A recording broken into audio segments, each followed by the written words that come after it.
and welcome back to Confessions of a Gamer Girl. I'm Doomcutie, your host, and here with me I have my lovely co-hosts. I have Liessshy. Hello, everybody. And I have Ellie. Hello, hello. And our very special guest today is Adeen, the Queen, who is right below me here. Say hello. I think she's muted. Oh, Adeen has muted herself. Is that on? I don't even know how I muted myself, so that's great. How are you? I am doing fantastic. I've had a great week, and I'm just so happy to be here. I've been looking forward to this for a hot minute now. Oh, fantastic. I am going to spill a little bit of beans about you. You just got back from doing a Mythic Plus, so please tell me, how did you go? Dedication. Yeah, so right now we're doing the TGP time trials. Basically, it's like the precursor to the MDI, and the top teams that qualify for the MDI will then like move on. So we're just doing it casually. It's just me and a bunch of gals that I've met in Liquid Women in Warcraft, and we just like play together, and we're seeing how far we can push it. So far, we've got like 20 keys done, so we'll see if we'll even like make it to the end of this. Very nice. For those of you that kind of need a little bit of context, Adeen is actually one of the lead community managers for women of Team Liquid Women in Warcraft, yeah. Liquid. I couldn't get the right the right right wording. order. Yeah. So women of Team Liquid. It's Liquid Women of Warcraft. Liquid. You're good. You're good. And basically, so Team Liquid is the basically the esports teams for World of Warcraft, and it's actually pretty competitive, isn't it?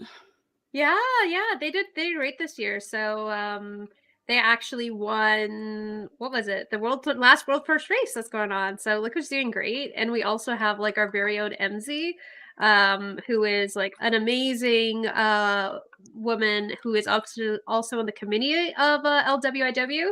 That's Liquid Women in Warcraft in short acronym. So yeah, we've been doing great as an organization, and the Team Liquid as a whole has been fantastic for just like empowering women and wanting them to see dominate the video game space. That's really cool. So tell me, what class do you play in your team? Oh, and wow. So I play Protection Paladin, and I'm also dabbling in some Bear Druid. So it's been pretty great. Yeah. For TJP, I'm playing tank. Wow. Yeah. Liessshy, do you know what a tank is? Yeah, if we're thinking of like Overwatch, then yes, I do. But these games are definitely stuff that I play. So I'm so excited to be educated today. Oh my gosh. Yeah. So in WoW you can play like three different classes. Tank is basically like they kind of like lead your team through whatever content you want to have. And the healers, obviously, you know, they heal you when you take damage, and the DPS are just, they're the ones who do the damage. Hopefully. we try. We try. Yeah, exactly. It's, you know, your typical MMO. It's a ton of fun. And yeah, it's like one of the only games I dabble in right now, but I'm trying to like disperse myself and maybe get into like a first person FPS or something like that. So maybe I'll try Overwatch. It's not really FPS, but I mean some parts of it. No, it's I need to expand my horizons. Yeah, I know that feeling. Yeah, no, it's I like to think of myself as people call a variety, sort of a buffet gamer. You know what I mean? Like I like a little bit of everything, and I'm probably yeah. So for me, like I'm not that hardcore. So I think that's why sometimes in World of Warcraft I don't progress as much as I probably could, and it's simply because I like to try all kinds of different games. Would you say that World of Warcraft is, if you do want to get into, you know, those high competitive groups, would you say that that's quite all encompassing? Like it's quite, you have to really dedicate a lot of time? I would say, I would say that there's actually not a lot of time. Like as soon as you understand like the process and what you're doing, it's actually pretty linear. Right now at like end game, you're gonna do like Mythic Plus for gear. You're gonna do raids, and you will likely do some crafting. And like there's it's like on paper, like the systems aren't really intuitive, but like once you get used to them, they become like really easy. It's a lot of repetition. You just need someone to guide you through WoW. That's what I honestly think. Like I think like WoW is so complicated. It's been a game that's out for what, like how many years now? 14, 18, I think. I don't even know. It's 18. about 18 years. That's crazy. Yeah, so there's so many like different things, and like when you're leveling as a new player, you're like, is this like, am I supposed to spend my time on this thing? Like, am I supposed to collect 2,480 crystals, or is it something that's not actually end game and I can just skip that and like do a quest that's way easier, right? So for WoW, as long as you have a friend that's with you to help you out, that's that's when it gets way easier. And I think that's why a lot of us gravitate to WoW, because like we know the systems, like we've been here for such a long time, like you know how everything works. And also like you have your people in the game too. But it is a very like niche and sometimes clicky community. Yes, I was just going to talk about that, because I can imagine, I don't know if you guys actively recruit for women in your community or not, or whether people just find you, because I can imagine, it seems like you do kind of, obviously you're one of the lead people, but also playing tank, like you automatically sort of fall into more of the leader of the group. or are you just a button masher? You just smack your head against the keyboard. I appreciate that. I like the story behind that laugh. Let's listen. There's a story. I want to hear it. No, there's a story behind your laugh. Look, I'm clearly making a lot of assumptions here. No, you're good. You're good.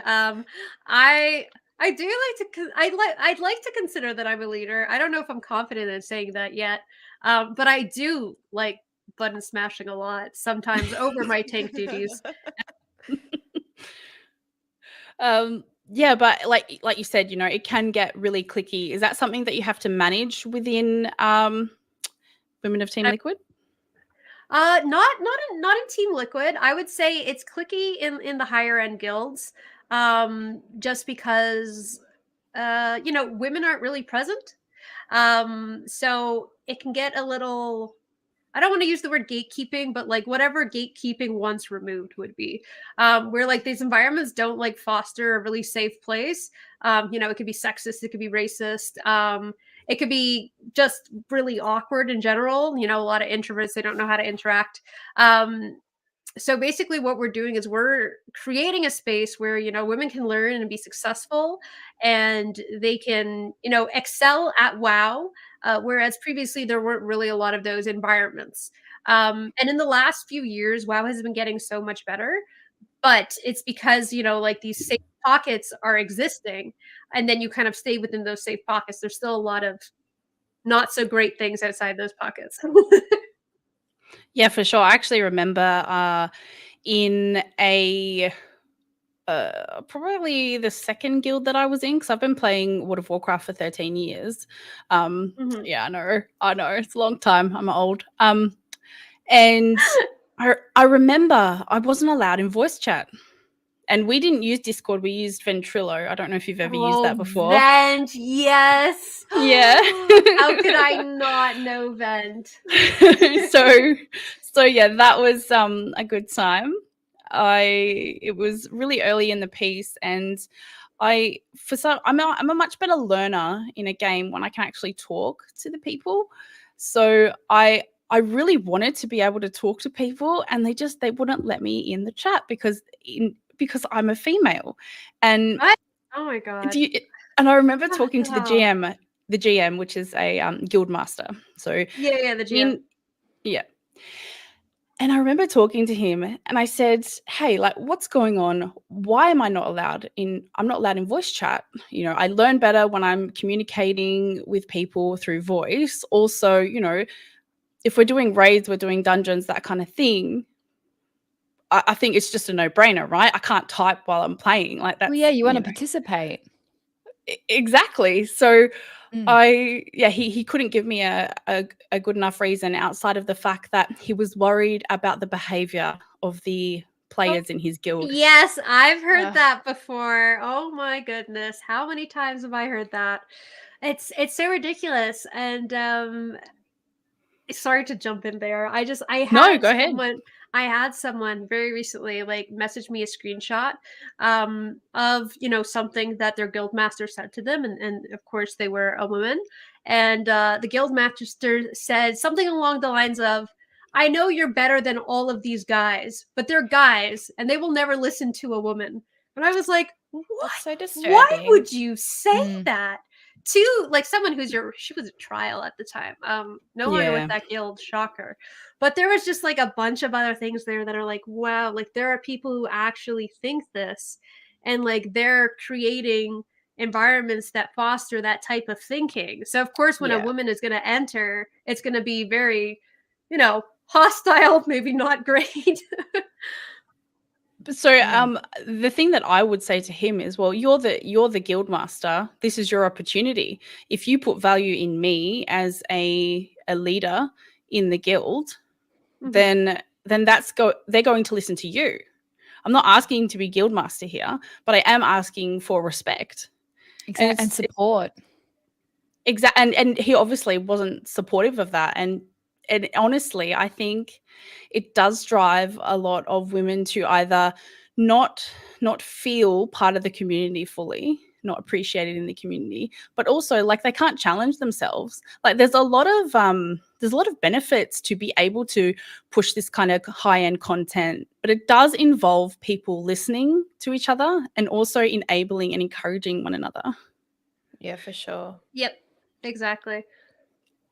So I think sorry, just to add real quick, for people like say myself who has never delved into WoW before, and if I wanted to join and actually learn how to play and get more involved with the online community, seeing that kind of, I guess, leadership, it's disturbing. I don't know if I could actually overcome that barrier of wanting to join something like this if that's how a lot of women are treated, and it's all behind closed doors. You know, you can say to that woman, oh, I know you're better than them, but why not publicly support them? Why do you have to shelter them away like that and show, you know, behind the scenes support? Like make it public, make it more inclusive and open for new people to want to join.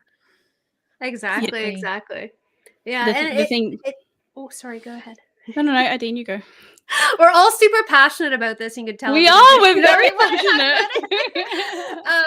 Yeah, sorry about that, but I just wanted to tag on something that like there is a lack of women in WoW, especially in high competitive WoW, and it is because for that reasoning, because it is not worth the effort and time to get like, you know, degraded, harassed, just so you can play a game and get good at a game. Like it's not fair, but also like it's not worth people's time. So, you know, the people that are already in this space are here and willing to change it, but, you know, it's still unwelcoming to everyone else. Yeah, it's sad. Yeah, and it honestly just takes a sentence or just the way that you interact with that woman in your guild. And I understand that it might seem overwhelming. I don't think that I like to assume that people aren't going out of their way to exclude women from the community. So I'm going to give them that. However, because it seems so overwhelming, they might automatically reject it. Whereas it would take just the way that you act with that person or the way that you listen to them and you give them space to talk and communicate. And it's very daunting. When my guild only has 2 females in it.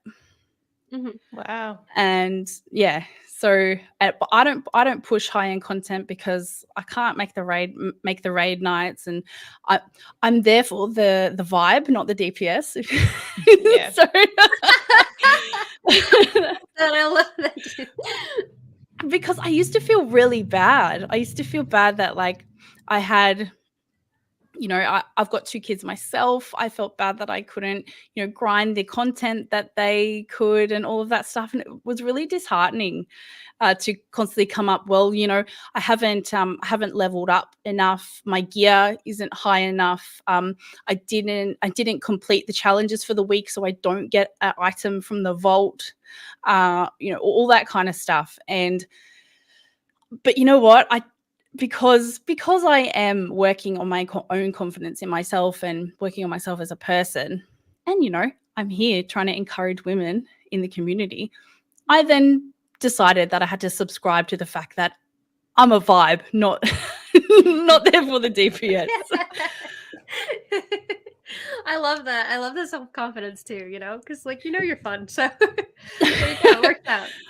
And you know what? I have a guild master that's actually really accepting of that. But my guild master actually has a degree in psychology, or psychological science, I should say. They're not a psychologist. They work in HR.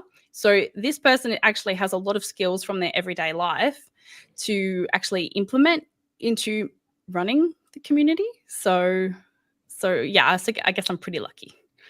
Well, that's amazing. What would you say is like one of the biggest challenges you faced, or like has there ever been like a massive like disagreement or something that you had to handle in the past? With like interguild relationships, or like with the initiative that we're running, or with the initiative. Yeah. I would say there hasn't been a lot of like big issues. Okay, there are a lot of big issues, but none that have been like quite so like a hurdle. I think the most difficult part is that working in DEI, it's a lot of, are these organizations like is the organization that runs Liquid Women in Warcraft, which is TL, like, is it just a DEI initiative? Is it just, are they just saying this but not like putting their weight behind it? But like Team Liquid has been fantastic to work with, and they really want to see change. Like if you look at their events, you'll see a ton of like women and gender minority casters, staff. Like there's it's really wonderful to see, and it's a bunch of people who are in a creative environment that create great stuff. So we've been lucky in terms of like the people who are the council to LWIW, because we've felt that support. But that's not exactly inherent across all of esports, right? There's a lot of as there is in like, let's say, Wall Street, a lot of rich white men, like the equivalent to that, but to gamers. Yeah, definitely. So there's a lot of that and a lot of hesitant to change. I'm not quite sure why. Maybe because there's like predefined notions and stereotypes of what like gamers should like, and maybe one of those things is not girly. I don't really know the psychology behind it or anything like that. I just know there's a lot of people who don't want women in their space, or they don't want to make anything special about having women in their space. Like they don't want to acknowledge it, which is, both are kind of weird to me. Yeah, I think it might be, and I could be wrong, but this is my view of being in this space for 13 years and exploring gaming in other areas. And I'll go to Ellie and Liessshy on this as well, whether they've felt it. When you play with guys, do you think that the shop talk, and when I say shop talk, there's a way that guys talk in, mechanic shops and on, really hard labor job sites, building sites, that kind of thing. That's what I'm talking about. There's a kind of language and kind of talk that they'll talk. And I think that there's the same thing, but in gaming. Do you think that it makes men rethink how they talk and it makes them uncomfortable, and some people push back on it? And that's why they don't want to play. I think so. I think sorry, your first statement, where like calling people out, replaying what they're saying a lot of the time, like when they listen to it a second time, or they're they see other men acting a certain way, and that reflects sort of how they would act hypothetically. I think hearing ourselves talk and hearing the not so great things that come out of guys' mouths, I think that shocks a bunch of them that like that would come out, I guess. Like, does that make sense what I'm trying to explain? I don't know. My brain works in really weird ways. I'm so sorry. Would you say like a level of embarrassment? Is that what you mean? Like they kind of hear themselves and they're like, oh, I can't let a girl or a woman hear me say these sorts of things because, you know, X, Y, Z. Because I would kind of agree with that. But I would also kind of think that I thought it was me when I first started with gaming with a bunch of lads, and they would say things like, even like hot drop. When I first heard hot drop, they're like, let's hot drop.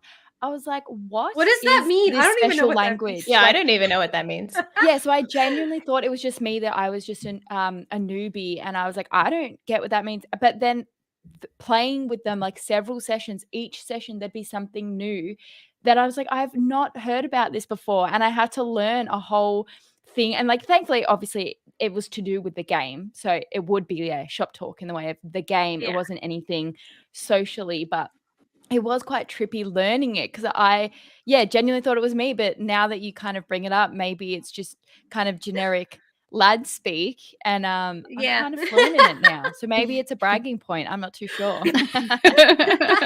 It's definitely one for the resume for sure. Yeah, I think like there's a special way that like both, you know, guys and gals interact like separately and together. Like I know I play with like I was telling you guys before, my push group, my TGP group we're all women. So like, you know, we're I guess maybe a little bit more quiet, but like we'll also just like talk about like, oh, how's your dog? You know, how's your cat? Like stuff that like we would care the about. most important questions. Like, I don't care. Yeah, right. And they're like, oh, you know, I got my hair done. Oh, what color is it? Like, I know that may sound stereotypes, but like that's how we interact. Like we care about each other. You know, we tell each other when we can like fix mistakes or whatever that we're doing. We give each other advice, and like whenever I watch guys play together, or I'm in like a group of guys, I'll always hear that they're like just taking the shit out of each other. Like sometimes like the jokes aren't even funny, and like all the guys are laughing. I'm like, whoa, that's rough. Yeah, it's like a real insult. Yeah, guy things. insult themselves. And like this is not true for all guys. Like, but for the guys that I've been with, like they're so comfortable with each other. Like that is their language. That's their love language. And as a girl entering in something like that, you're like, whoa, I don't understand what that is. Like that's really different. But I mean, the same thing if a guy were to come into like the environment that we have, and we're like, hey, how's your dog? And you know, what color's your hair? They'll probably be like, wait, what? So I mean, it's kind of like meeting everyone halfway in the middle. As long as they're not, you know, saying anything that's offensive or vulgar or stuff like that, that we don't consent to. No, absolutely not. Liessshy, how have you found, like, I don't know, are you like a party chat kind of gal, or like, so I know you play a lot on PlayStation. Yeah. So this is where I'm going to do my first confession for the podcast. Okay. Oh, okay. So I am someone who actually does not engage in online chat. Now, bit of backstory. Growing up, I was always one of the boys. I was a big tomboy. All my friends were guys because I just didn't get along with the girls because they were too bitchy, and it was just too much growing up. So, and I really loved my sports and whatnot. So I always hung out with them. So I'm very used to the lingo and having the banter and all that. But when I first started playing online games, and that was only in my adult life, mind you, I didn't play online when I was growing up. It was actually quite shocking to me, just the way people spoke, and I have always just sheltered myself from it. I don't want to be a part of it. I mute my mic and I mute other players when I do play online because I just don't have the patience like to stand up for myself in case something went wrong. And that's, I just, when I game, I want to be at peace. And I know with online games, it can not be like that because you do need to interact with people, and depending on what you're playing, of course. But I just find that for me, it feels much safer to not announce myself publicly in a party chat or whatnot, unless I am playing with friends. And when I used to play with some friends a few years ago in COD, like we would all jump on and chat and joke around, whatever. But I knew those people. So I think it's definitely a little bit of an anxiety, I guess, which is a shame because that shouldn't exist, right? But unfortunately, there is a prejudice that if you are a girl, you jump in, you are going to be facing just a lot of crap in the And gaming it's space and valid. online. It is Yeah. valid how you're feeling as well, because there's quite a lot of evidence with it. Like, there's obviously people's personal anecdotes, but even when you're scrolling on TikTok, you see that female gamers come across it, and it's not even new insults; it's original insults back from like 2005, like the Yeah. old "getting back in the kitchen." At least Oh, I come was up just with about to like say, go better make a sandwich. insults. Yeah, I know. Yeah, And like, I don't come up know with why funky people I freaking get haven't mad heard at that in a while. But it's just for a quick attack that's just not needed, you know. And like stuff on social media like that, I don't let that bother me. But when I am gaming, I just want to be at peace. I want to have fun. I want to enjoy what I'm doing. And yeah, I guess because of that stigma that exists, it has stopped me from jumping into a lot of online gaming communities in my life. And I'm definitely more of a single player kind of person. Yeah, and I don't think that experience is unique, unfortunately. Where, Yeah, you which know, is a shame. there are so many like wonderful games and like so many great people that you can meet, but then you have to like put yourself out there and you have to like go out of that boundary that you're not comfortable with. And it's like, well, that shouldn't be a boundary to begin with because no one should Correct. make you feel uncomfortable. Yeah, No, definitely. exactly I right. actually spoke to a psychologist about it when I was streaming once. That I asked essentially, because with the people we have been gaming for years, because I assume we're all in our late 20s into 30s, is that we've all matured together. So even if people were saying that back then, they have matured now. So people that we have been gaming with for decades don't say that anymore. But you have, you know, teenagers, early 20s, even like young children still saying these things. And I asked this psychologist, how does the circle keep going? Like, where does it come from if the older gamers are setting this example that we don't say those things, and we can joke around and say, you know, insults and things, but it's not necessarily directed at specific genders. And he said it's kind of an area for younger kids, because they're amongst their peers, to test the boundaries of what they can get away with. So they'll Yeah. say something that is quite outwardly either vulgar, offensive, or sexist, and if they're not pulled up on it by their peers, then they're going to continue saying and doing those things, because this is the space, that's their safe space now, that they can say it. Yeah. They're not necessarily going to get away with it at home or at school or out in their, you know, their sport and whatever, because there's people and adults to pull them up. But when they're surrounded by either their age or younger and shy people that aren't going to, you know, pull up their peers, because that can be embarrassing and quite isolating, they're going to continue doing it. So I found that quite fascinating when I was speaking to him about it, because I just was mind boggled that it still exists. Yeah.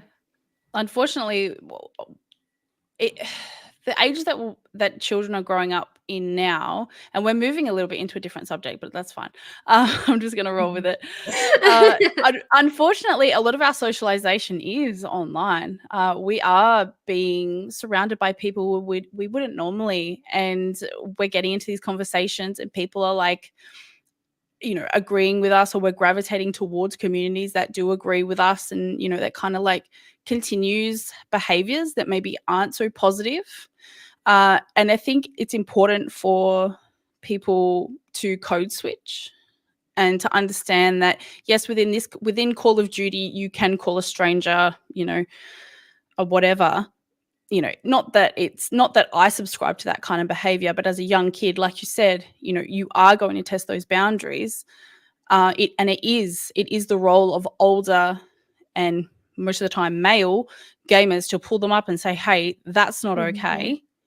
You know, if you want to create a space that is, you know, promoting growth, if you want to make friends, if you want to work cooperatively with others, you know, calling them names isn't going to get you there.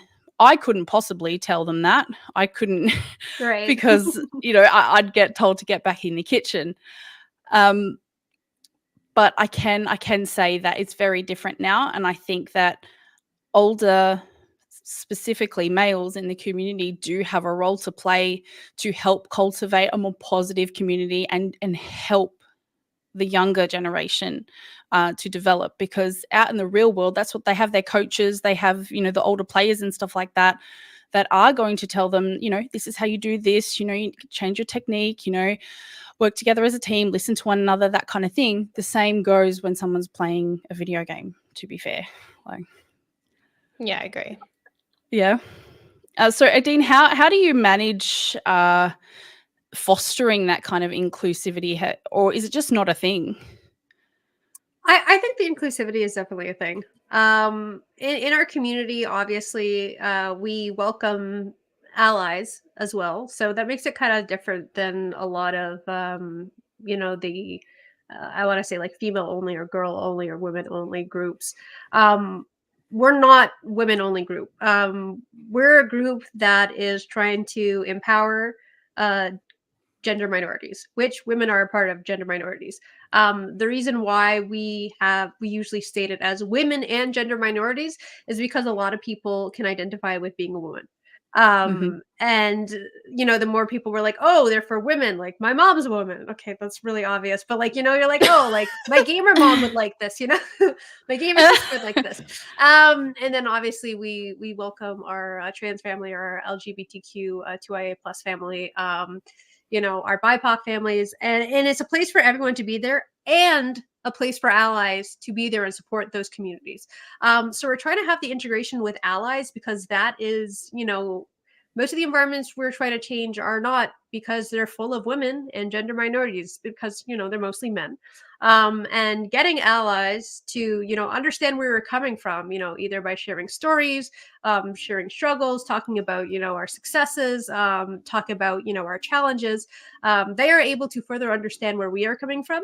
And then that way we can, try and change the future of the gaming community together.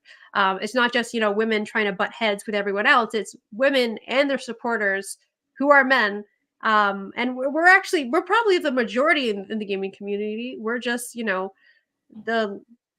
there's a louder minority as there is in a lot of things in this world. Oh, that's awesome. And quite frankly, I think it is probably the correct way to go if you are going to be fostering a community that is trying to be more gender diverse, because at the end of the day, if you are limiting yourself to only just females, then, you can't have those people sort of like sharing or spreading the word, if that makes sense. And because at the end of the day, you're trying to promote that in the general community, not just the female community. Is that exactly? Is that right? Yeah. Absolutely. That's it right there. And like what's nice is that it doesn't help, divide us even further. I'm not saying that any of the women's only discords and teams like that, those are fantastic. I'm a part of many. But we need to start in some place that is small that we can moderate. Something small like WoW, which doesn't have a humongous community, but it's it's something small that we can start with, and then maybe branch out to other things. And there are like amazing women organizations and stuff like Valorant and League, but yeah, Overwatch, there's some too, but there's not that space yet in WoW, so we were able to sort of fill that. And then hopefully we'll just keep growing and growing, and it will eventually be a part of the whole movement, where the whole gaming space becomes inclusive and just wonderful. Have you mainly gotten positive feedback about the initiative, or have you gotten some community backlash? So I would say the majority is positive, but people aren't hesitant to say their opinions on lines that are against Liquid Women in Warcraft. And it's really sad because sometimes there are even like prominent women in the community who are against it, just because it's kind of like the cool. I don't want to say it's like the cool thing to do, but because it's I don't know. I won't. It's because let's say a lot of people hold the same view around them, and that's how they stay popular or in the community. You don't want to ruffle the feathers. I don't want to ruffle the feathers because I'm sure these people know who they are. But that's the sad part. The good part is that a lot of prominent figures in the WoW space have come forward and expressed that what we're doing is great for the community. We actually had our first Mythic Plus tournament that was women and like it was for gender minorities, period.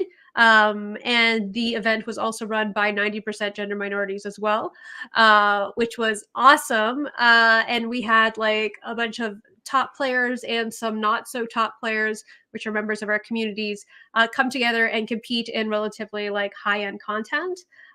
So that was great, but of course it did ruffle some feathers because, you know, there aren't a lot of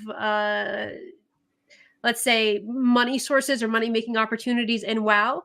And the fact that this one was like women's only was just not their cup of tea. I mean, there will always be people like that, but like that's the type of backlash we've been getting, is where you know, we create a place for women to compete because they're not welcome in the traditional sense, because, you know, there's not a lot of women out there and there's not a lot of supportive environments for them to get better. Like, you know, there's a whole multi-cascade of issues.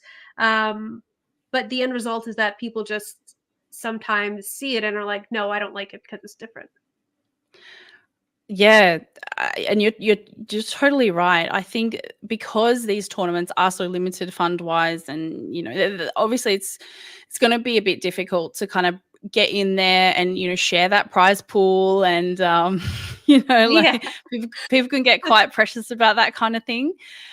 But I'll say, if I'm thinking from a games point of view, increasing the amount of entrants in a competition, you know, encouraging more people into the games community, I think that's more beneficial, really. So I don't think it's a bad thing at all, because it's just, and this probably goes into why I really like the Xbox community so much. You know, when we all play, we all win.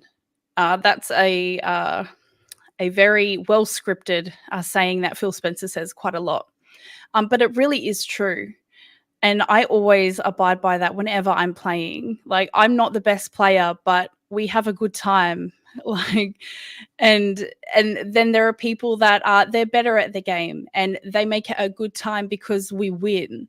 Like, you know, and I think that everyone has a role to play in a community. You don't have to be, you know, high level and, you know, competitive, but also if you are, that's really cool, but it doesn't mean that you get to crap on people that aren't that way.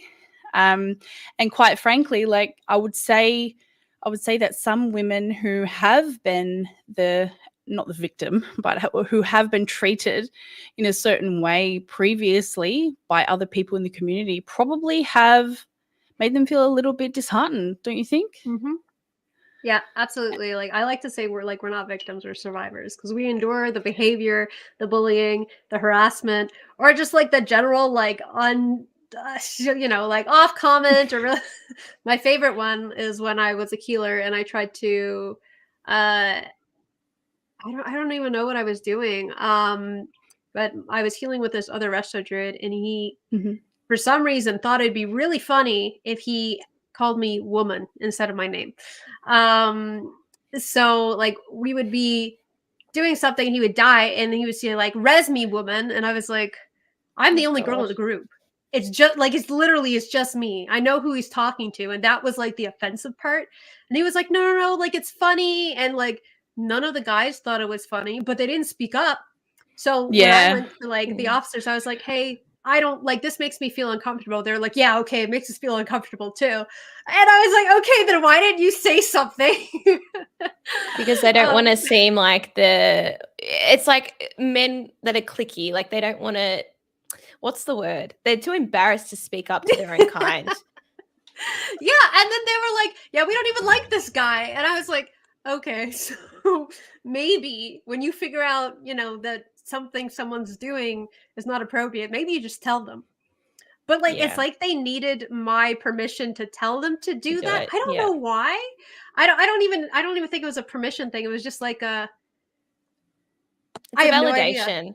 Because I think that they're rather, like, I know a lot of guys that just don't like conflict. Like, they'll just stay silent because they just don't want to get involved in anything. And I totally get that. That is such a relevant, like, point of view.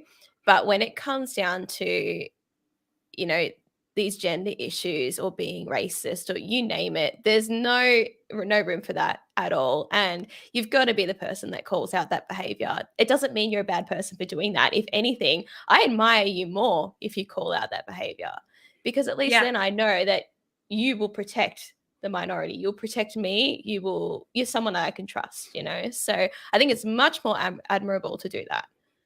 Absolutely. And I think that's something, I don't know, sometimes funny is what I think. Is like, guys, stick up for women, and like women will like you. Like you'll develop friendships, you'll develop relationships. Like we will care for you. But like that makes sense, right? Like it's like, hey, you do something for someone just out of like the pure like niceness of your heart, and like people will see that.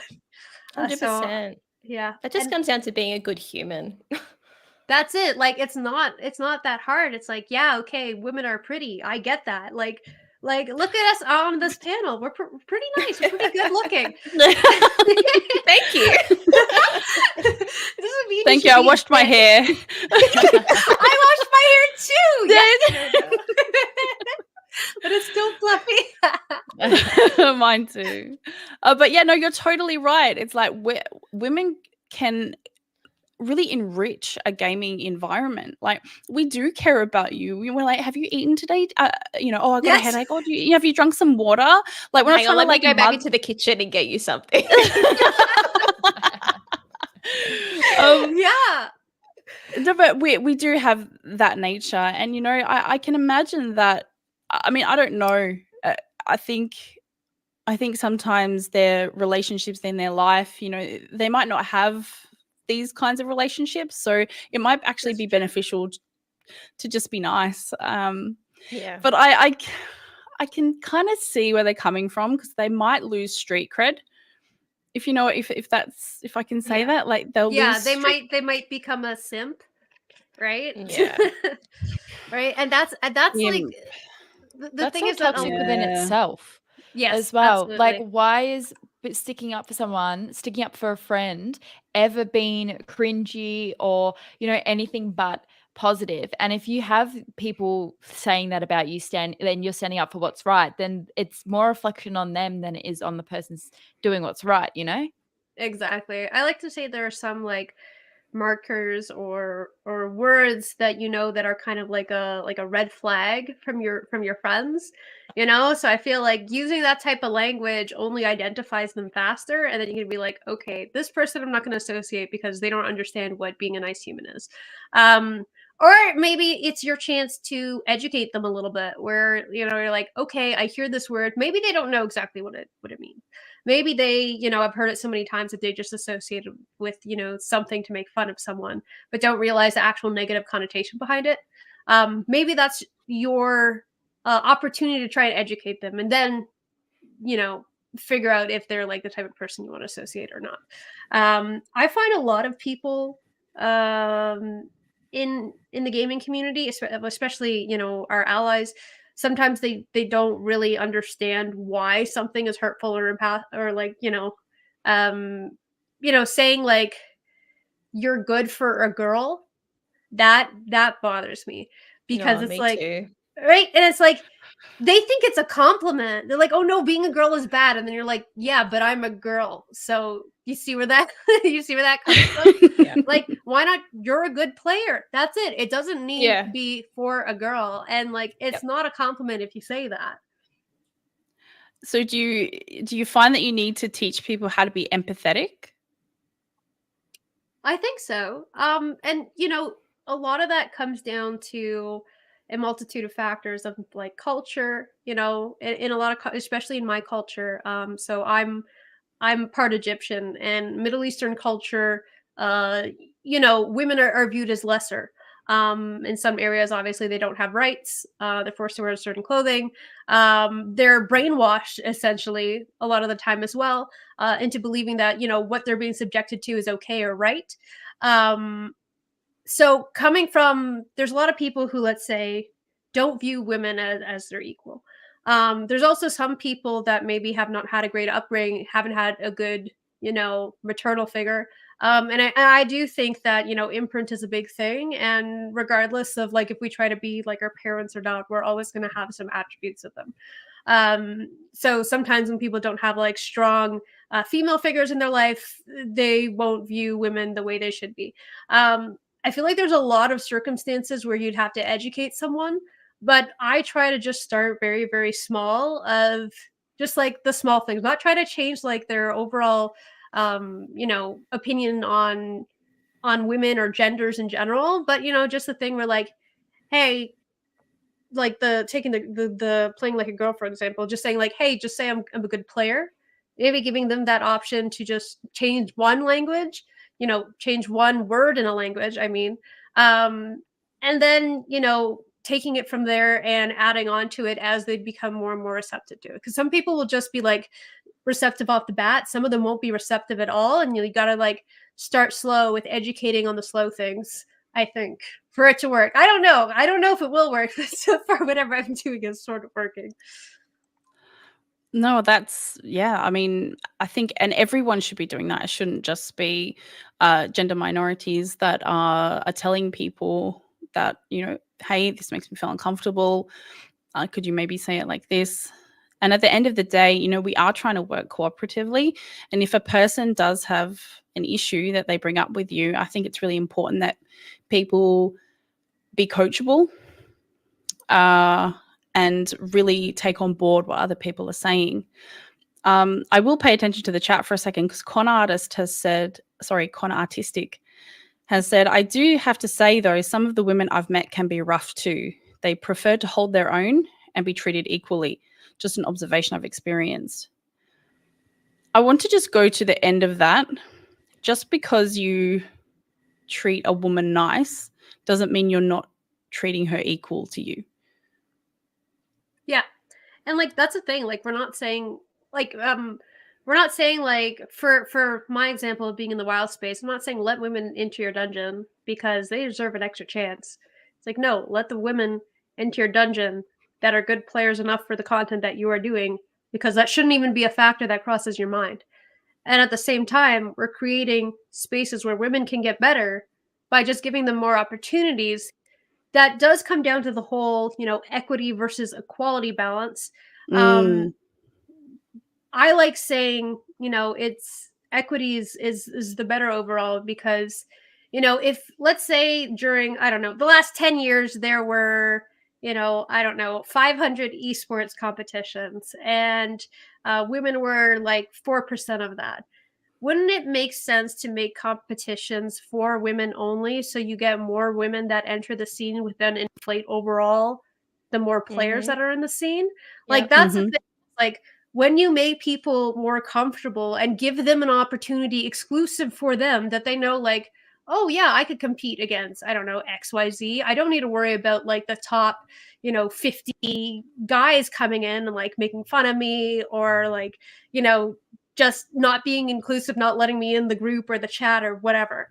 They don't need to worry about any of that. They just, kind of come, they do their thing, they do their game in a non-stressful environment, and, they see if they excel or not. I don't know what I was talking about originally. I'm so sorry. No, it's so relatable to this podcast. So, like, that's my confession. I don't know where I started.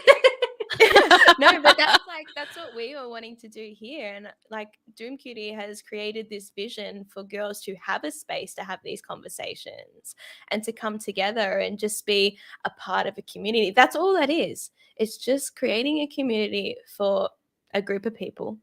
And like you said, if you do have a specific one, like for women, you will get more women involved because they will feel comfortable to join. Like, back to my thing of not going in party chat online because I don't feel comfortable. But if it was a party chat maybe full of girls that felt the same way as me, I'd be so much more inclined to do it because I feel safe. I feel comfortable to do it. Yeah. Oh, we're definitely dragging you into a game of Fortnite. Don't you worry about that, Liessshy. Oh, Fortnite I play. That's fine. Yeah. We're going to trio it up. It's going to be great. I've never played Fortnite. I confess again. Oh, wow. Okay. That's okay. You only need to play no build. That's all you need to play. No build has changed the game. Like, there are, and I'm not just talking about for women, but for gamers in general, there is so many players now that go to play Fortnite because there's the no build option, which is so awesome. And that was probably a very it's been a very important step, I think, and that's not necessarily just for women or just for people who can't game very well or whatever. That is simply for people who just want to focus on the gameplay rather than their building as well. So I love that. and that's so it's actually really fun. These small steps are important. They really are. Haughty Chicken says, my only Fortnite tip: hide in the trees. There are people that will hide in the trees and they will snipe you. They get the big sniper gun and they just sit there and camp the whole time. Especially now the jungle is taking up like a good portion of the map. That is definitely a spicy yikes. So but yes, no, so I think definitely it's important for us to be promoting these safe spaces for people to feel comfortable, because when people feel comfortable, they do their best. They're their best selves. Yeah, exactly. I think that's really true. And it's like there shouldn't be any weird invisible barriers that people should have to go through, regardless of your gender, race, ethnicity, regardless of anything. And there's going to be a lot of people who sometimes get jealous of like, oh, like I didn't have that opportunity when I was, doing this thing. But a lot of the time they're the ones who are like, I don't know, maybe looking back on it, maybe they're successful now. It's like, why would they need to comment on something like that? Where it's like, oh, like you're creating opportunities just for women. That's not fair. It's like, how do you even like start a conversation like that? Or how do you even like dispute that? That's like one of the only things I don't even know. Yeah, what do you say to someone who says, you're trying to be nice to people, you're trying to be inclusive and make people feel safe. Why are you doing that? I had to struggle all those years ago and had to, go through all these bad experiences, and it's made me a good player today. Why shouldn't you have to, go through the hard yards? It's like the worst kind of gatekeeping. Mm-hmm. Yeah. Times are changing. Exactly. And that's the thing. Like, if we can adapt so often, why shouldn't our communities start adapting? Like, we can change languages. Every year there's some new, like, woke word or something like that. Like, I don't mean woke as in like the actual wokeism movement. I'm talking about like ironically, there's a new word like, and like peepos came into existence and they'll never leave. Like, there are so many adaptations. The peepos, the little people frog guys. I thought you were talking about like some sort of group of people. I'm like, I've never heard of those. No, I meant like the little pepes, Yeah. memes. Yeah, I'm saying like, if we can, get the meaning of so many memes, then like we can easily change how people say things, how people think about things. Just if they're giving the opportunity to be educated or to understand. But some people will just be, awful people just for the sake of it, I guess. And that's what you kind of have to deal with every movement. It's like you can't see eye to eye to everyone, but you can, try and deliver your point, and that's okay if it doesn't get across. Yeah, 100%. And you know what? Hardships do define you. I totally get that. But the world's changing. We want the next generation of children not to have to go through these battles to get to strength. Yes. They should be strong straight out of the bat, and they should also know that what things have been said in the past or actions that have happened, like there's no room for it anymore. Let's just create a new generation of kindness. Let's be more inclusive of people. Let's just change the dynamic of the world. We shouldn't have to just every generation go through the same thing. Yeah. It should just be a new norm. I agree. Yeah. And I think that's also about what's being an ally as well. Like, for example, let's say my parents, this is an example, but let's say my parents were the old generation, they don't understand, the LGBTQIA plus community, or you name it, whatever. But me, as someone who is educated in that matter and who is also supportive, that's now my role to educate my parents. And it is hard to go back and teach the older generation. That's why I think it's so important that the new generation, this should just be the norm. Move forward, don't go backwards. Yep. I 100% agree. I think we are seeing some amazing change I don't know what I'm just trying to say Changes? change. Progression. I'm sorry. Yes, thank you. Words are difficult on a Friday. I apologize. It's okay. It's also near midnight my time, okay? So I have an I excuse. know. You did say you're a night owl though, so I was like, okay. Oh, no, I'm You might awake. be I'm okay. ready, but we're good. I was trying to say that there have been so many changes in our lifetime, especially with the Me Too movement, with women just having so much more power in general. And I'm not talking about like political power or anything like that. I'm talking about like we have our own autonomy. We can like go to school. We can, have jobs. We can be CEOs. We can be stay-at-home moms. We can do whatever we want. Whereas that was never really a thing before. Like we didn't have rights, and now we do. So there's so many amazing things that are happening, but we can push it even further. Like we're not even halfway there to making it up, like there's so many more changes that we can have as a society, as like women in a society. And we just have to keep pushing for that, because there are people who, and I don't like to get into political stuff a lot, but there's a lot of people who are trying to take away our rights, not just our rights, also rights of gender minorities. And it's something that we have to like group together and rally together and help each other out, because like we're the majority. Like we should have all these things that men have too. And I know this was maybe going into a weird way into the podcast. I apologize. No, it's totally fine. And I think it lends into the fact that if people stay silent about things that they think are not right, or they don't feel right, you're actually contributing to the problem. And I think it's so key for communities to realize that when you stay silent about something, it encourages more of that, because people aren't aware that it's not making people feel safe. It's offending people. It's creating a toxic environment, and it's not okay. And I think people are. I hope they are, and I hope through more conversations like this, we can really realize that people make gaming, like the communities make gaming experiences. And if you are going to act a certain way in the community, you are going to continue to foster that kind of behavior. Yep, exactly. And it's about, calling your peers out, not because you are upset at them, but just because like you just don't want them to act that way or say that thing or do this thing anymore, right? It's out of love and out of respect for other people. It's not because you're there like, trying to hackle them. I think that's what a lot of people think. It's like we go around and hackle people who don't say like things that, are appropriate. And it's like, no, it's because like we want everyone to have a great time. Like where's the bad in that, right? Yeah, exactly. And I don't think we don't want to be treated special. Like I've had someone say to me, I don't have to be nice to you. You're not my girlfriend. What? Or I'm not your boyfriend.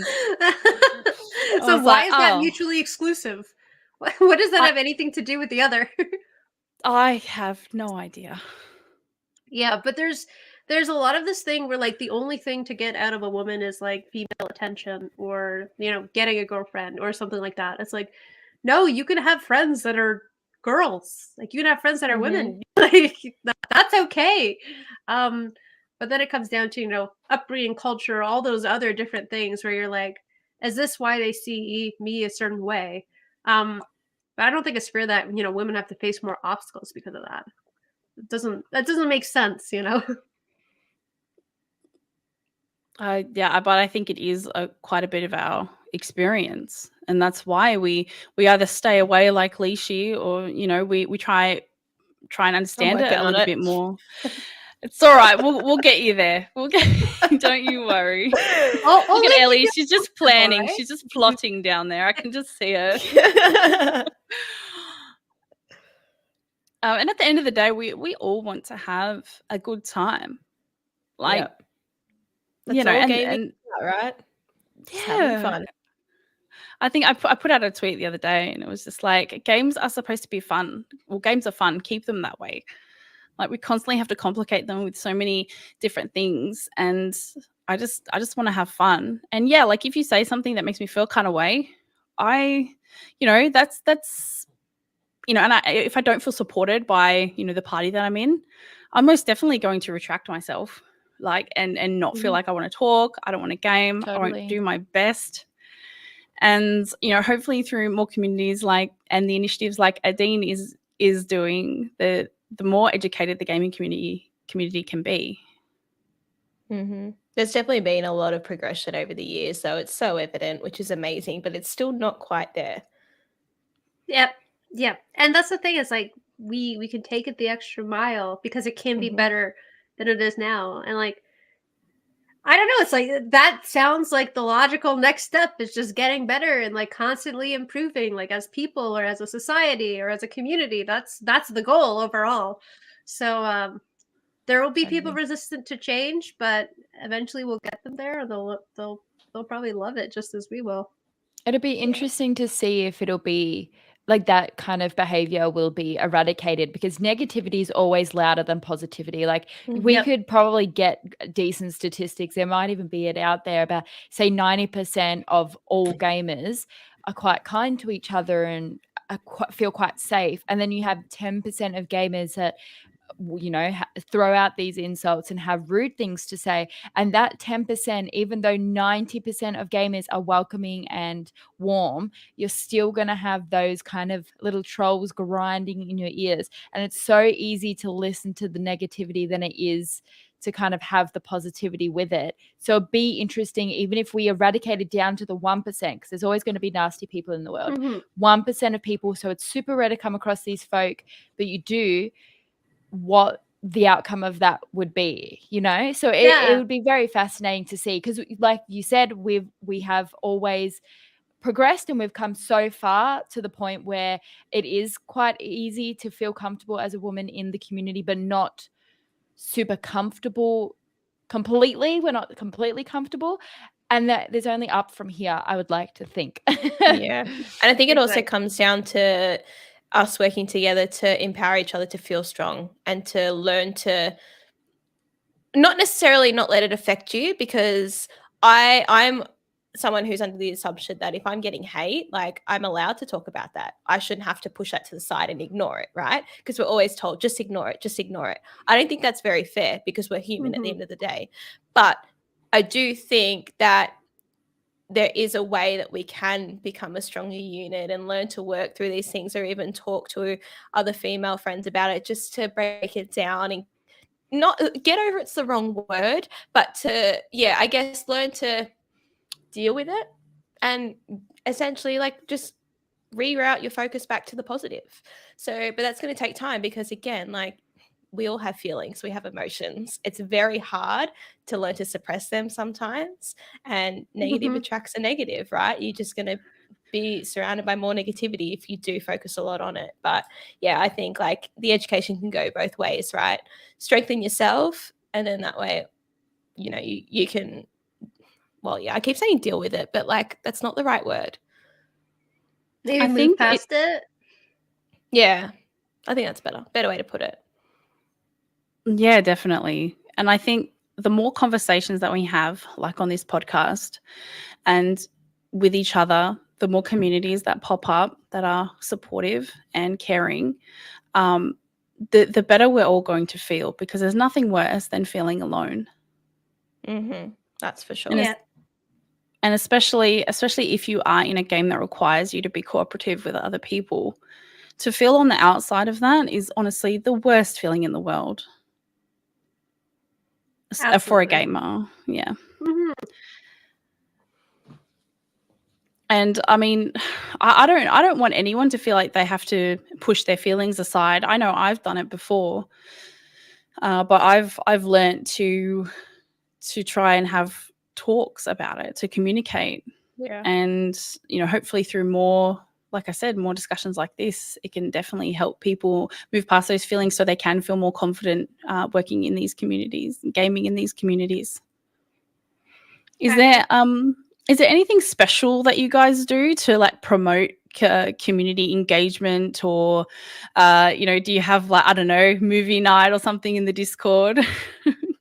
So we have a bunch of programs. we have the featured guild program where we have identified like safe guilds, so that, you know, if you're, you know, joining World of Warcraft and you want to join a guild, and you want one that, you know, upholds the values that Liquid Warcraft sets forth, which is stuff like, you know, like no racism, no homophobia, no transphobia, et cetera, no discriminatory in any sense of the word, no toxicity, no harassment, and then like some other rules among like must feature inclusivity, things like that. We identify these safe pockets and then give them a space to promote themselves. Let's say if they're recruiting for players or if they're running like a fun type of event, there's a space for them in the Discord. And then as like a user, you can also see visually where these safe spaces are because we have them listed. We have them on the recruitment websites for WoW. And so that's like an easy check mark for inclusivity. And we're having more and more of these pop up because we're able to highlight them and feature them, and they can say they're associated with an initiative from Team Liquid. Like that is really cool. Yeah. So yeah, and so we have that program. We also have a mentorship program where any mentors from the community, they obviously have to like pass an application and everything like that, but they will mentor mentees who are like either like trying to get into the game or trying to improve themselves to the next level or try to get like a certain ranking or something like that. We have that program where we can connect like great pillars of strength in our community to the little newbies and like watch them grow and excel, and it's absolutely gorgeous.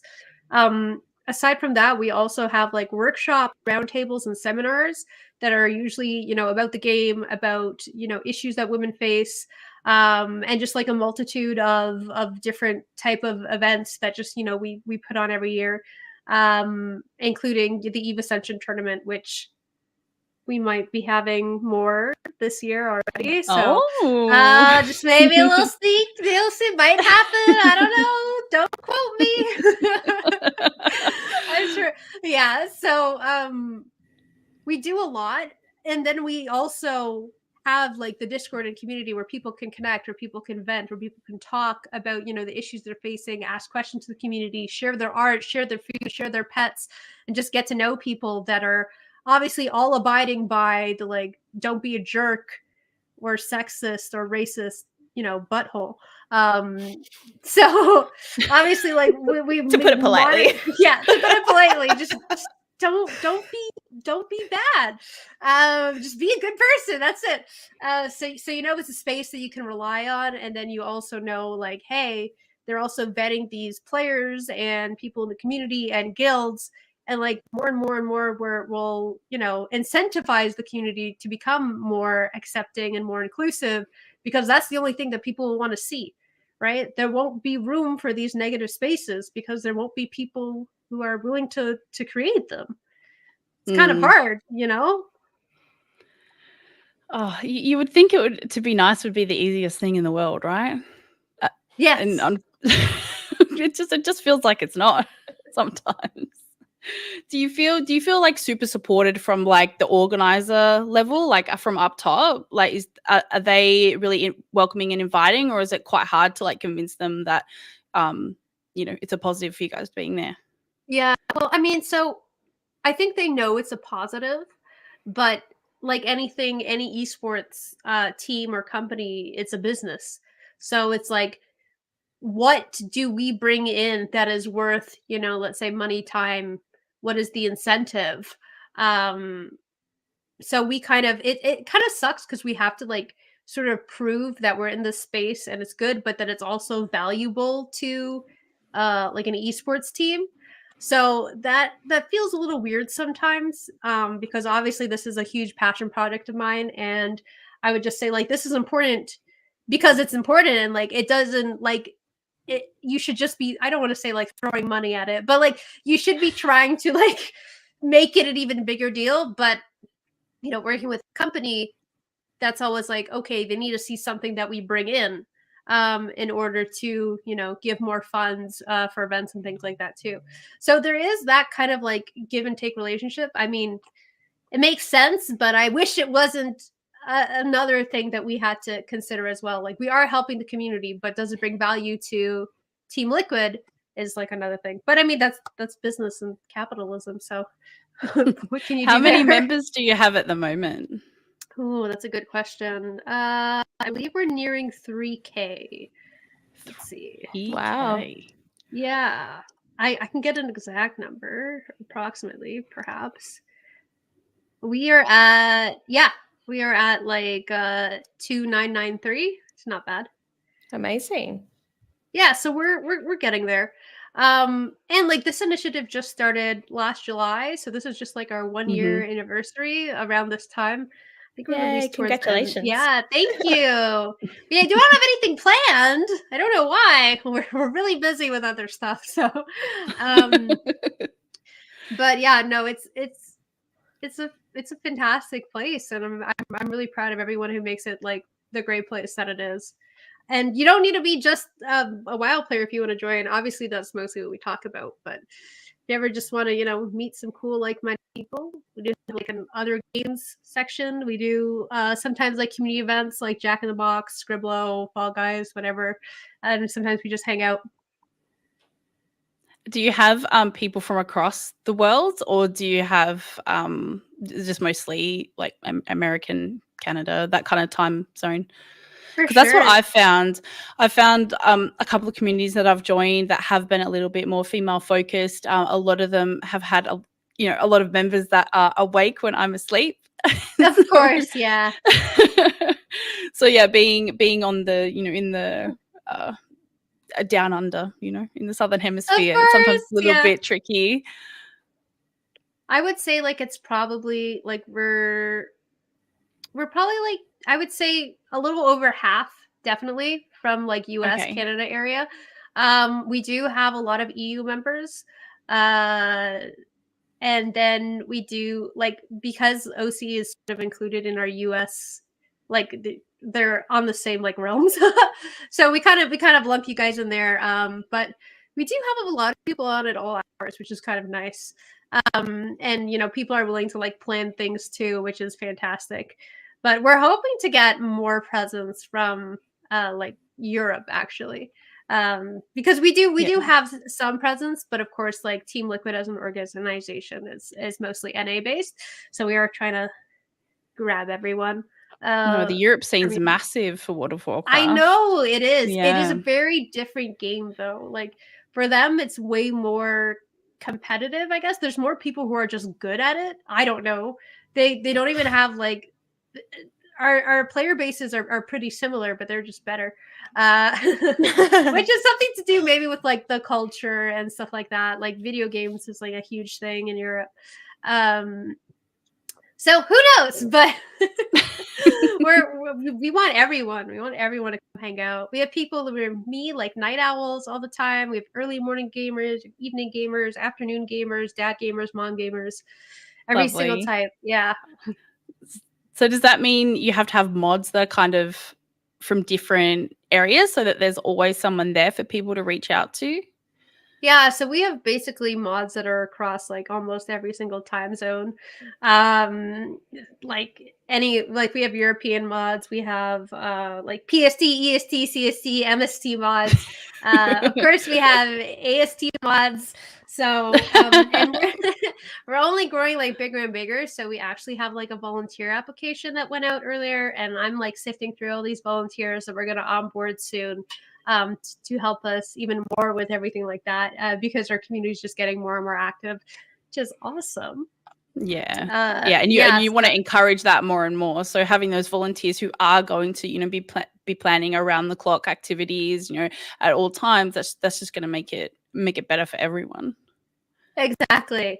And like right now we're trying to do, events and stuff in a relatively friendly time zone for almost everyone. So it will be like maybe mid-afternoon, like NA time, but that's like evening EU time. So like it's sort of almost all accessible hours, except for the Australians, of course. But we also record all of our events, and then we have them on YouTube so people can reference them later if they want to. And it's all free and run pretty much by volunteers and like a few people who are in association with Team Liquid. The Discord that I'm in isn't just World of Warcraft. Like for my guild, this is what I'm talking about. It's not just World of Warcraft. There's a whole bunch of other games that they play. And yeah, we have like different competitions that run through the guild. We've the past 2 that I've entered, we had a transmog competition. Yes. So yeah, so we and if you don't know what transmog is transmogrification, and basically you can have any gear look like anything you want. So if I've got like a really high, really good gear, but it doesn't all match, and it looks like I'm wearing poo, I can change it so that it's brightly colored, or it has a cool effect on it, or something like that. And people will go and exclusively do like older content so that they can get these pieces, because sometimes like they don't always drop, and they have like drop chances on them. So it's quite a thing. And yeah, so we had a transmog competition. I didn't win. That's okay. And then we actually had a really cool one. It was an AI drawing competition, and we had 3 themes, and we had to make an AI drawing. Not everyone entered, but it was just a really cool way to, like, let's say, it's not necessarily a live competition, like it's not a live event that we're all going to, but it was a really good way of just getting everyone active in the other channels of the Discord, because sometimes people will just like stay in their one spot, so it was really cool. So do you guys do transmog competitions? You totally have to. Come on. Yes, they're so much fun. I love them so much. Yeah, but there's actually you can do it in the game as well. There's they have actual live competitions like that are run by the AI inside the game, obviously. And yeah, those are really fun too, because sometimes you can get in a group with like one random, because there's like 4 people, and like it might be 3 of your friends, and then just you by yourself, just one person by themselves, and they just might like vote against like randomly and just like ruin everyone. You get like prizes and gold and all kinds of things. It's really fun. That's cute. I love it. Do you have any in-person events that you guys have run? Yes, Troll of Style. Thank you. That's what it's called. I forgot the name. Sorry. In-person events.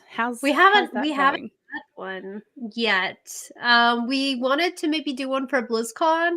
Oh my goodness, BlizzCon. Like that.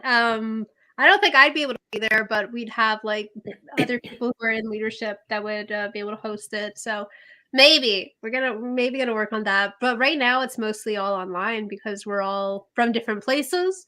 And some of us have limitations, like that we can't travel, or that we're immunocompromised, or disabled. So online is really just the most inclusive way to do it right now. But I'm sure, like, if we get the opportunity to have meetups, we will. We have like people who organize them like little region wide. So if like there's a bunch of people I don't know that are near a certain city, they'll maybe like grab a coffee and something like that. We've had a few of those happen. But nothing official yet. TBD. Oh, definitely. I'll be looking for that. We're actually hoping to, we have Penny Arcade Expo that comes to Melbourne here. So I know you guys have PAX East, I think it is. Yes. Yeah, so that's the same like parent company. And yeah, we'll have it in Melbourne, and we are very excited that we will be having we'll have a live podcast, which is going to be awesome. That's amazing. And then we're hoping for a community meetup as well, so that's going to be really fun. Be there, everybody. Be there. I haven't like announced it across the things, because everything's like not set in stone. Like I don't have any times yet. That will obviously come in the next few months, but it's I'm really excited to be hosting it. It'll be so much fun. So yeah, I hope to see more of more in-person events. Did you find? I mean, obviously this is quite new, so you probably haven't noticed any difference like through COVID or anything like that with events and that kind of thing. No. Yes, we were formed right as COVID was sort of finishing up ish in my area. So I think, you know, having like an online space during something like that was great for some people because it brought a lot of people together who normally wouldn't have those type of outlets. But yeah, no, not a lot of difference here. I think also like as gamers, we're chronically online, so meeting people outdoors. We try. No, I think it's probably a little bit nerve-wracking. You know, you might know people for years and years and years, and then all of a sudden it's like, oh my gosh, you came out of the computer. What? you're a real person. I always can't stop calling them by their character names. Like, it's like, how am I supposed to? I can't. It's too late. You chose that name, and that's your name moving forward. That's it. What do you Most people want to be identified as their gamer tags, though, rather than their real name. I guess it's a bit of a persona for them. It's the name we chose ourselves. I feel a little bit called out here. Yeah. Wait, my parents. Doomcutie is not your legal name. Oh goodness, you've got me. You've definitely got me. Oh my goodness. No, I think honestly, having these online spaces where people can, you know, feel like their best self, and be the person that they want to be, meet amazing people, and feel safe in their gaming experience is so important. And I think the initiative that you're running, Adeen, is absolutely incredible. I would love for you to pass on a little bit more information, if you could, maybe you could post it in the chat. Of course, yeah. So that if other people want to join, they can do that. Because, yeah, I think, you know, for some people it might just be, oh, I don't know how to start, or I feel like, you know, a bit awkward, or, you know, I've had a bad experience and I don't know how to get back. And I think probably an initiative like this is something that would be really good for them. Liessshy and Ellie, do you have any other questions for Adeen while we're still got a few minutes left? Yeah, I would say how would I ever start playing WoW if I've never played it before? Yeah, because it's something that I'm kind of intrigued to try, but I don't know if I could commit to it because it does require a lot of time, and I don't have that. Also, a monthly subscription. Yeah, I'm fine with that. I'm okay with it. I don't actually pay with it. I pay with it with WoW Gold. Yeah, you can. Yeah. That's a grind and a half, though. That went up. So it's a lot more difficult to do that than it used to be. But yeah, I would say like you definitely don't need that much time to get into it. Like leveling in itself is going to take you like a little hot minute, and I think it's so much fun. And there's actually a 50% bonus XP until the 11th. So I mean, if you wanted something to do this weekend, you know, you could level a character in a day, but you'd have to only do that for the whole day. But it's still fun. And like they have like a new like tutorial system, which makes it nice to get into. I like the tutorial. It kind of teaches you very like the basics of the game. And you could also like try it until I believe level 20 and then decide if you want to sub to it or not. So that's kind of nice. Okay. Obviously leveling is different experience than endgame, but like what's great about WoW is you can go as hard or as not hard as you want. There's people that play just to collect, you know, transmogs, or just to collect their appearances, to collect mounts, which are like the things you ride on to like mounts. Yeah, there's achievements too. Like some people just do that. Some people just farm pets. Some people just do end content. Some people just do PvP. Some people do a mix of everything.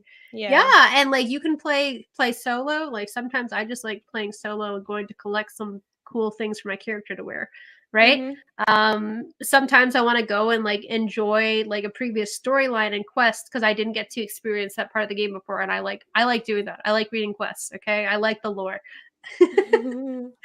So I like to say there's something for like every different type of person.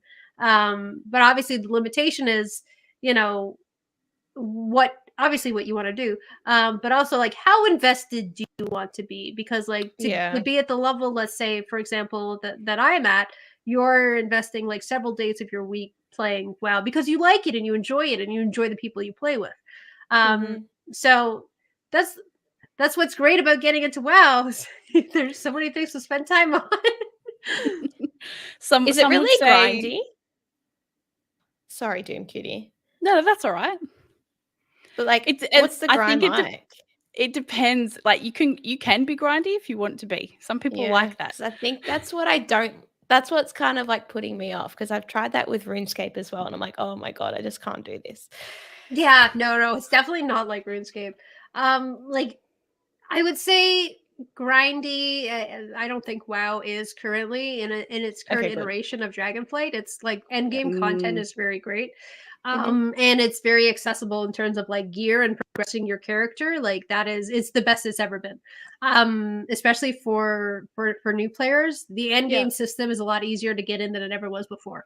So they've done a great job there. And then also there's a ton of communities that will just want to like teach you and like blast you up and level you, because having a new person in our community is like the best thing ever. Well, thank you for the tips. I might have to have a bit of a sus. Maybe I'll watch some streams first and see if I can get. You should watch Haughty Chicken, who's in the chat. I definitely should, and I have in the past, 100%. She's great, but Liessshy, you have a fantastic computer, so you should use it to its full potential. It's gorgeous, yeah. Thank you. I'm currently not using it to its full potential. Let's just say that. Always the way though, isn't it? It's when you get something fancy, you're like, oh, I'll do so many things with it, and it's like, no, not happening. Oh my goodness. Let me just check. I don't think there's any questions in the chat before we finish. I wanted to give a little shout out to our Spotify listeners. I don't think there's many of you, but hello to you, and thank you so much for tuning in. I also wanted to mention our product sponsor, which is Elgato. I can see that, and I'm sure if you were here last week, you'll see the changes in Ellie's setup. Why don't you tell everyone what you've been enjoying so far? Gear-wise? Yeah. All of it. I'm not gonna lie, like all of it, because I had like, you know, a similar setup pre Elgato, but it was getting to the point where I just had to spend more money to make it look as good as I wanted it to, because I was using my mirrorless Canon as a webcam, but the lens wasn't quite right, and I was a bit over my ring light. So, you know, just a bit of a refresh, it goes a long way. So I love a bit of a new mic arm, love that. And just the webcam in itself is so good. But I was devastated that I don't actually have a strong, I'm going to get this wrong. Is it a strong enough CPU maybe to have like the blurry background? My husband's tech knowledgeable. He knows everything. He was trying to tell me it won't work, Ellie. It won't work. And I was like, let me just download the program. It might go blurry. But no, honestly, just a bit of a refreshing. Love it. So very stoked that it finally came, and I was able to set it all up, and I dusted my desk for the first time in like 50 years. Oh my God. You're going to give you can't put new gear on a dusty desk. So I have to clean it all, and it looks so clean. And then I turned to my husband's desk and all my stuff's on there. So he's not that happy. You might have to retire some of your stuff, Ellie. I know, but it's all my fun stuff, like my old controllers, and I have some like figurines, like my Lara Croft figurine. Like it's all meant to be, but yeah.